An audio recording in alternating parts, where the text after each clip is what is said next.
Poquito Majul, nosotros ya estamos en este momento con la doctora María José Manes. Con ella vamos a hablar de pensiones por fallecimiento, así que le damos la bienvenida. ¿Cómo te va? Hola Mauricio, ¿cómo estás? Bien, acá hablando de un tema bastante importante y bastante solicitado. ¿Y sabes qué vamos a hacer? Vamos a hablar de pensión por fallecimiento de un trabajador o pensión por fallecimiento ya de un jubilado. Bien. Y cómo esto, digamos, se relaciona con la moratoria que vence también el 23 de marzo. ¿Qué te parece? Todos temas actuales de interés. Excelente. Nosotros sabemos que un trabajador que fallece, el viudo, la viuda, el conviviente, la conviviente del mismo sexo, aunque no estén casados, digamos. Aunque no estén casados, bien, puede acercarse al ANSES y solicitar el beneficio de pensión. Bien. Eso es importante, casados o no casados. ¿Y por qué estamos hablando ahora de pensión? Porque un trámite que puede llegar a ser tan sencillo como decir, bueno, yo estoy casado o estoy conviviendo, puedo ir a solicitar pensión, pero en el camino empiezan a surgir unos inconvenientes. Ahí me surge una duda a mí. Hay que comprobar de alguna manera de que estabas conviviendo, tiene que haber un papel previo antes de la muerte o después puedo comprobar después de post-mortem. Bueno, excelente la pregunta. Lo dejo, vamos primero. Bueno, perfecto. El matrimonio, vos decís, estoy casado, tengo derecho. Sí, claro. Sí, es verdad. Pero ¿qué pasa si tienen diferente domicilio? Bien. Justo nos ha llegado al estudio ahora un señor que él había iniciado y sin embargo, mismo casados, pero hace más de 20 años en el mismo hogar, pero diferentes domicilios, les piden pruebas. Bueno, hay una serie de cuestiones que eso es importante tener, pero más engorroso es el trámite de lo que vos estabas mencionando, bien, que son los convivientes. Sí, claro. ¿Por qué? Porque el conviviente tiene que acreditar que esa convivencia ocurrió 2 años para atrás del fallecimiento o 5 años, depende si tenga hijos o no tenga hijos. Bien, si tiene hijos, 2 años. 2 años, y si no tiene hijos, 5 años. Bien. Entonces, es más, imagínate si viven en diferentes domicilios. Claro, también. Complica mucho. Entonces es muy importante las personas que... Y el del domicilio es el que figura en el DNI, o sea, no hay otro. Es el que figura en el DNI. Muchas veces hemos encontrado donde hubo error en el acta de defunción y no coincide con el DNI, entonces hay que hacer rectificación de actas. Por eso le digo, es muy importante ahora, poniéndolos en un contexto, ¿qué es lo que tienen que tener en cuenta la persona que nos está escuchando? Primero, tener el mismo domicilio en el DNI con el marido, con el conviviente, con la mujer. Fuera de tener el mismo domicilio, sobre todo si son convivientes, juntar pruebas. ¿Cuáles son esas pruebas? Boletas. Que compré una heladera, que me llegaba el resumen de la tarjeta de crédito, si es que ya era jubilada la persona, el carnet del PAMI o la adherencia a alguna obra social. Eso es muy importante, hay que presentar muchas pruebas. Bien, eso suma, todo suma. Todo absolutamente suma. Las actas de los hijos hay que acreditarlas previamente en el ANSES. Por eso digo, hay que tener en cuenta, hay mucha gente que hoy dice, bueno, porque me fui a otra provincia, porque me estaban dando un trabajo, estaba cobrando un plan, etcétera, etcétera, cambié el domicilio y no. Tengan en cuenta que al momento del fallecimiento, lo que es importante, así estén casados o no, es el que les coincida en el DNI el domicilio. Bien, perfecto. Aparte, el ANSES es un gran hermano donde está conectado con el RENAPER, que es donde establece cuál es la vigencia o el último DNI, entonces eso también es importante. Fuera de eso, ligando lo que es otra cosa importante, bien, perdón. A ver. Para las personas que fallecen en actividad. Sí, perfecto. Tiene que es otro que tener una X cantidad de aportes. No es que va a fallecer y me voy a ir a solicitar el beneficio porque en algún momento tuvo aportes. Bien. Tiene que tener una cantidad de aportes previo al fallecimiento. Bien. Y mucha gente que nos debe estar escuchando, debe estar diciendo, pero yo me he acercado al ANSES, el ANSES me ha dicho que no me puede dar la pensión porque no tengo esos años de aporte. Y ahí lo uno con la ley que vence. Sí, a ver. La ley que vence el 23 de marzo, para todas las personas que nos están escuchando y que alguna vez fueron al ANSES con el tema de la pensión y le dijeron que no tienen derecho, hoy tienen tiempo hasta el 23 de marzo para adherirse porque esta moratoria les permite a ellos comprar esos años que les faltan para poder obtener el beneficio de pensión. Bien, perfecto. Eso es muy importante. O sea que para los pensionados también sirve la moratoria y Así si le es. faltan al fallecido, le faltan años de aporte, se lo puede completar y se puede iniciar ese trámite. Y va a poder, hay gente que por 2 meses no puede ingresar Entonces va a poder comprar. Ahora también llegó al estudio una señora, el señor tenía 29 años de aporte y ahora con esta moratoria va a poder comprar un año. Perfecto. Y es una pensión de un señor que falleció hace 10 años. Esa es otra cuestión. También nos hacen... prescribe eso. No prescribe. Hay gente que llegó y me dice, doctora, yo me correspondía mi pensión, la pensión de mi marido, y han pasado más de 10, 15 años, y sí le corresponde. Y no hay retroactivo, ¿no? Hay un retroactivo, pero no desde el fallecimiento, sino un año para atrás del inicio del trámite. Obviamente que uno tiene que justificar por qué no lo ha iniciado. Otra cuestión con las pensiones, mira, todo lo que estamos hablando, sí, claro, son los hijos discapacitados. Ajá. Los hijos discapacitados menores o mayores de edad pueden solicitar también la pensión.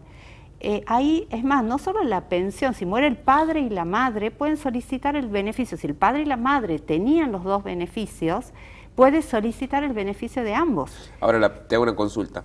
¿Quién tiene ante un hijo discapacitado? Sí. Y la persona está conviviendo con otra persona. Sí. ¿Quién tiene jerarquía? ¿Quién tiene mayor jerarquía? ¿El hijo discapacitado o la conviviente actual? No, no hay jerarquía. Bien. No hay jerarquía. Si los dos comprueban el derecho, bien, se divide la pensión. Se divide la pensión en partes proporcionales. Es como cuando una madre tiene 3 hijos, va a solicitar la pensión, la madre comparte el beneficio con los hijos hasta que los hijos cumplan la mayoría de edad. Esa es otra cuestión, que muy buenas las preguntas porque me va llevando. Hay muchas mujeres que solicitaron las pensiones cuando tienen hijos menores de edad, y cuando el hijo llega a los 18 años, el porcentual de la pensión del hijo tiene que ir a crecer el beneficio de la madre. Ah, bien, perfecto. Y en el estudio también hay muchos casos donde hemos descubierto que esa porción del hijo cumplía la mayoría de edad, pero el porcentaje del hijo no iba, se perdía. Entonces también hay que hacer el cálculo. Qué importante hacerse asesorar, ¿no? Porque... sí, porque es un trámite que en teoría es automático. Claro, pero a veces hay que revisarlo. Venía una señora que estaba cobrando una pensión mínima. Cuando le vamos a revisar, nos damos cuenta que el último hijo había cumplido años, hacía más de 10 años, la mayoría de edad, y la señora nunca recibió el porcentaje de ninguno de los 3 hijos. Y bueno, ese es un trámite que hay que hacer, solicitarlo, un expediente administrativo que se arma y se presenta. Hay muchas cosas en las pensiones, hay muchos trámites que la gente desconoce y que este espacio, estamos tirando como tips para que la gente nos escuche y diga, bueno, esto me está pasando o esto le está pasando a algún conocido. Pero el tema de los aportes es importantísimo, recuperar los aportes del fallecido también, en el caso de ser autónomo.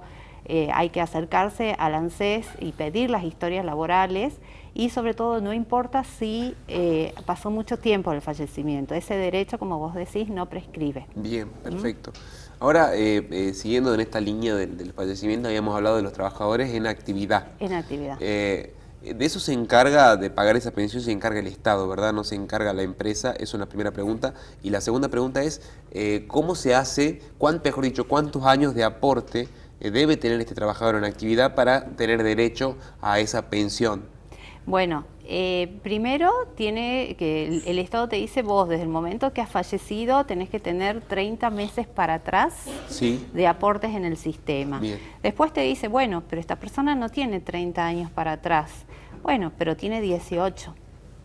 Bueno, tiene 18. Después dice, no los tiene a los 18. Bueno, pero tiene un año dentro de los últimos 5 años de aportes y tiene 15 años allá lejos. O sea, la ley establece como unos ciertos parámetros donde cuando la persona balancee, el iniciador se fija y le dice, bueno, están los aportes. ¿Quién paga esto? El Estado, pero es obligación del empleador haber hecho la transferencia de los aportes. Por eso te dejo tu primera pregunta al final.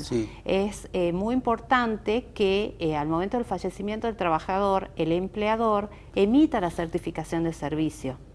Pasa que muchas veces le figuran los aportes en el sistema al fallecido, pero el empleador no hizo la transferencia, y si no tiene la certificación de servicio, el ANSES no le va a poder iniciar la pensión. Y ahí lo que hay que hacer es hacer una acción legal contra la empresa, me imagino. Hay que solicitarla mediante telegrama, porque la ley laboral, digamos, así lo establece. Entonces, una vez que se cursa el telegrama, el empleador deberá ponerse a derecho con la AFIP y que figure y poder emitir la certificación de servicio y que esta persona pueda sacarlo, llegarse al ANSES y sacarlo. Sí, bien. Sí, eso es importantísimo. Es importantísimo la regularidad de aportes para obtener el beneficio también. Bien, perfecto. Y hay otro tema también. Sí. Hay mucha gente, ¿qué pasa si yo no llego a tener esta regularidad de aportes? Sí. Bueno, la gente también que nos está escuchando sepa que hay una acción legal, hay fallos de Corte Suprema de Justicia de la Nación, donde no ha dejado desamparado a trabajadores que tenían muchos años de aportes, pero que sin embargo no llegaban a que el ANSES le otorgue el derecho, solicitando y haciendo una acción legal, aplicando un fallo, que es el fallo Pintos de la Corte, están obteniendo. Así que es importantísima la consulta. Yo creo que perfecto. Nosotros estamos acá para eso, así que es importantísimo. Aprovechando esto, les digo que se pueden comunicar con la doctora al número 3815-100912, va a figurar en pantalla, 3815-100912. De esa manera, bueno, le podés preguntar todas esas consultas que te van saliendo, como a mí, que estoy conversando con ella.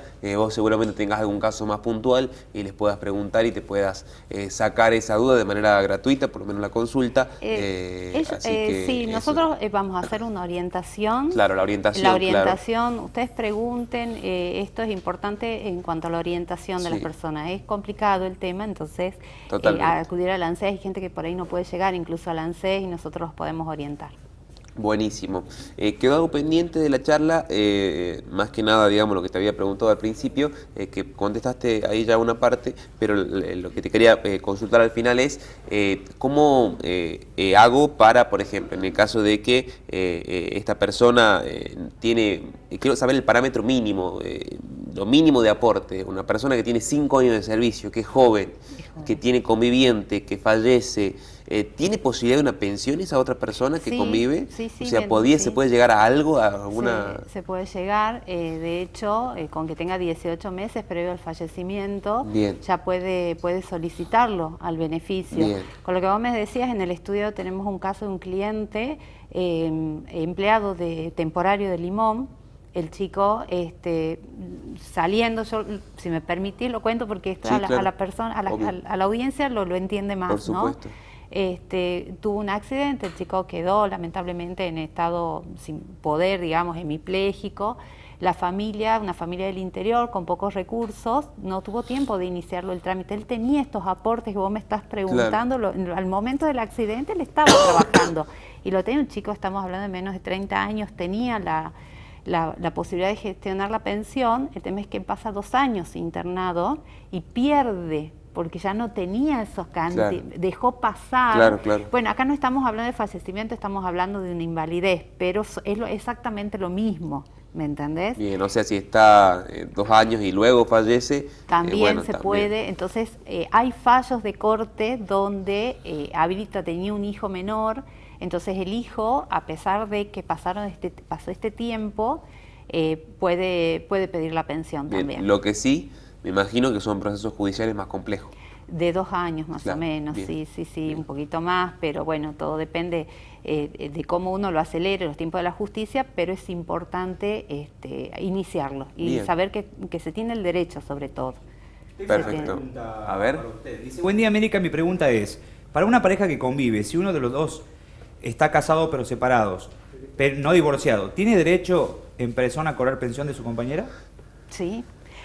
A ver, buenísima pregunta.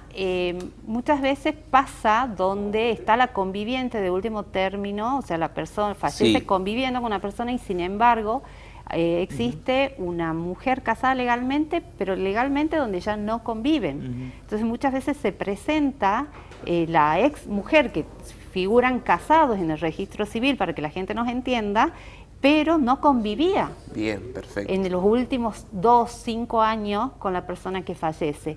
En ese caso la conviviente tiene que demostrar, como venimos hablando, con las pruebas, de que ella efectivamente convivía con él, compartía en el hogar conyugal y sobre todo acá, Fabricio, es algo importante, es demostrar que el ingreso de él era fundamental también para el mantenimiento de la casa y de los hijos si los hubiera. Bien. Entonces, bueno, ahí como que cae, por más que yo presente un acta que estaba legalmente casada, pero si hay una segunda persona que no es que muestra se la divide convivencia, como en el caso anterior. No es que se divide, se va a dividir en un caso.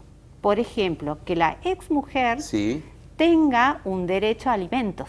Bien. Judicial, por sentencia. Bien. Entonces ahí se presenta y van a tener que respetarle ese derecho que la justicia tucumana les dio por el derecho alimentario. Perfecto. Pero si no, es la última conviviente, sea o no sea casada, y existe una mujer previa, casados legalmente pero sin convivencia. Perfecto, clarísimo. Gracias, María José, por tu información. Lo Y por que supuesto que nos encontramos el próximo jueves para más consultas. Nos encontraríamos, sí. Bueno, así perfecto. Dios mediante, entonces hablamos con María José Manes, con la doctora, para saber más de materia previsional. Nosotros nos vamos a un pequeño corte y volvemos con mucho más. América Mediodía.